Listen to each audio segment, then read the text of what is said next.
il n'y a pas longtemps, je lisais régulièrement dans la communauté, Biboun Issac fait quoi en prison, alors que Kamto est chez lui en train d'enjoy. Ce genre de commentaires vient souvent des personnes qui sont destinées à nuire au travail que le MNC fait.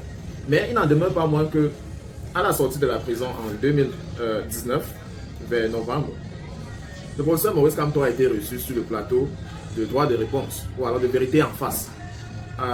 Au contrôle, c'était bien l'ancien chef de chaîne, Cédric Noufélé. Il était accompagné pour la cause par Duval Fongwa et Jonathan Babila. Et il y a une question que Cédric Noufélé a lancée sur Kamto, c'était quand même ici. Il a commencé en disant, Kamto, professeur Maurice Kamto, vous avez déclaré, étant en prison, que vous ne laisserez jamais vos compatriotes en prison. Qu'est-ce qui s'est finalement passé que vous les avez laissés en prison et vous êtes vous carrément libres? Moi, quand j'ai entendu la question là, j'ai pris peur. Je me suis dit à un moment donné que voilà ce qu'on esquive sur les réseaux sociaux qui nous retrouvent maintenant sur le plateau de télévision. On fait comment? Il est face à la caméra, est-ce qu'il va fuir? Mais quand on a pris ses responsabilités, il a répondu. Je vais d'abord vous laisser avec un extrait et par la suite, on va placer un commentaire. Mais il faut noter que la plupart des personnes qui va citer dans la vidéo sont aujourd'hui libres parce qu'on est quand même 4 ans ou bien 5 ans après. Mais par la suite, il y a d'autres marches blanches qui malheureusement vont faire embastiller des gars qu'aujourd'hui on pleure chaque jour pour qu'ils soient libérés, notamment Biboun Issac, Alain Fogué et certains d'autres militants de la Renaissance. Suivez attentivement la réponse que Maurice Kamto donne et on place un commentaire par la suite.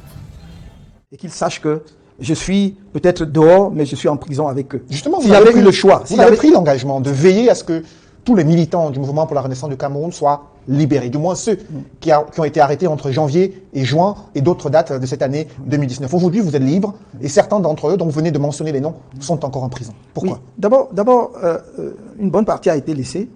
Donc, on a abandonné les charges, les poursuites. Et d'autres ont la liberté provisoire puisqu'ils sont poursuivis libres. Cela ne veut pas dire qu'ils ne sont plus poursuivis. Dans le cas des camarades dont je viens de parler, ils sont encore derrière des barreaux. Et c'est parce qu'ils ont été condamnés pour, moi j'appelle le mouvement d'humeur, qui a eu lieu à la prison centrale, et qui n'était pas le fait de nos camarades. Je tiens à le souligner.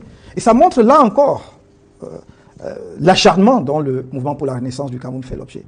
Le mouvement avait été déclenché par nos compatriotes, nos frères anglophones, qui avaient été pris dans le cadre justement de la crise anglophone, et qui estimaient de manière légitime qu'au bout de 3 ans, il n'était pas normal qu'on les amène au tribunal chaque jour et qu'on renvoie la cause. Ils demandaient à être jugés.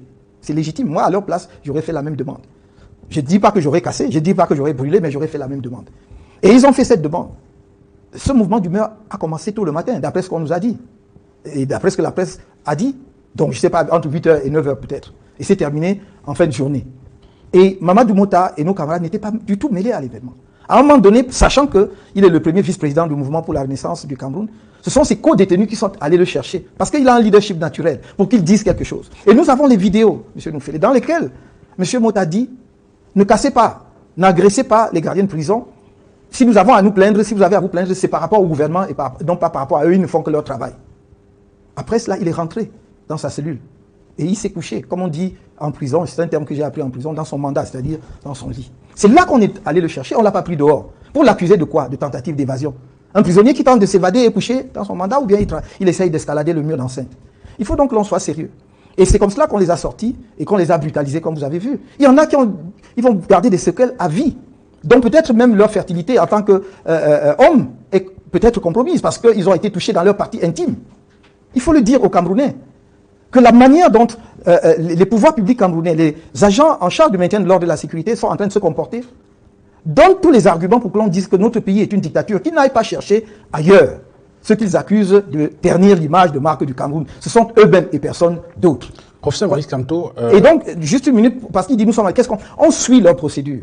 Et ces derniers temps, la procédure de Mamadou Yacouba Mota est passée à 2 reprises. Je crois que la dernière était vendredi, et on a renvoyé au 5. Je dois d'ailleurs dire que c'est curieux que l'on fasse des renvois, c'est pas un renvoi, on a mis en délibéré, pardon, au 5. Et c'est curieux d'ailleurs que l'on mette des affaires en délibéré s'agissant de l'habeas corpus, parce que c'est absolument incompréhensible. C'est une procédure qui ne... Et comment fonctionne cette procédure d'habeas corpus que vous avez plusieurs fois activée durant votre situation judiciaire également? La procédure d'habeas corpus, c'est que lorsque vous êtes arrêté sans mandat, donc de manière arbitraire, ou lorsque vous êtes détenu illégalement, vous vous présentez devant le juge de l'habeas corpus, et s'il n'y a pas la preuve, ou bien s'il n'y a pas l'élément qui justifie votre arrestation ou votre détention, il doit vous libérer immédiatement. Immédiatement. C'est l'instantanéité dans la libération. D'ailleurs, l'expression habeas corpus, littéralement en latin, veut dire amener le corps, c'est-à-dire l'objet, le cause de délit. Donc, vous amenez la personne qui est détenue. Et la seule question que le juge a posée en matière d'habeas corpus, la question est une question piège. Et c'est voilà pourquoi elle continue jusqu'aujourd'hui.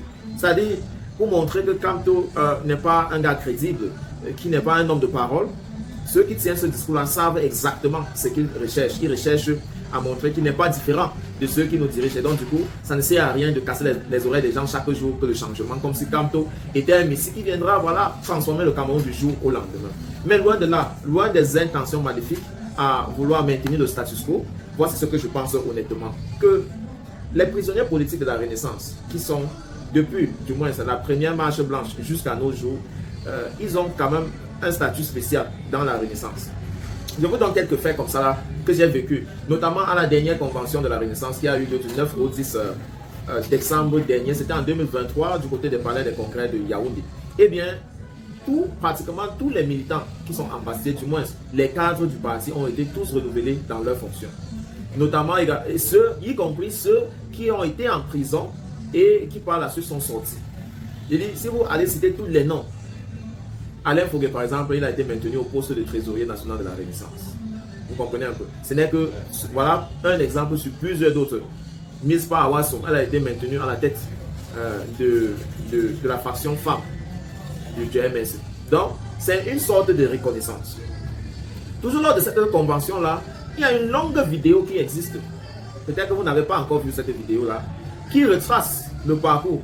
Aujourd'hui, tous les victimes, tous les prisonniers politiques, fut-elles celles qui ont déjà été libérées ou alors ceux qui sont sur liberté de caution, c'est comme ça qu'on dit, ou encore ceux qui sont en Bastille, aujourd'hui sont les martyrs de la Renaissance.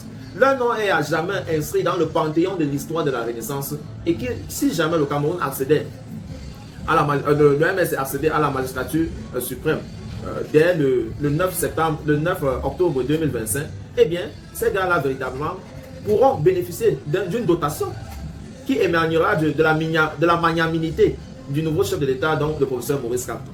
Donc, ce sont des projets à partir du documentaire qu'on nous a projeté à cette convention-là. On a pris cause et fin que non, ces hommes ne sont pas véritablement oubliés comme voilà, les critiques du MSC veulent le laisser croire. On est en plein rentrée scolaire. Il y a eu depuis 2019, du moins, si ma mémoire ne m'échappe pas, ce qu'on a appelé le projet Ardoise Rose. Il s'agit de quoi en réalité?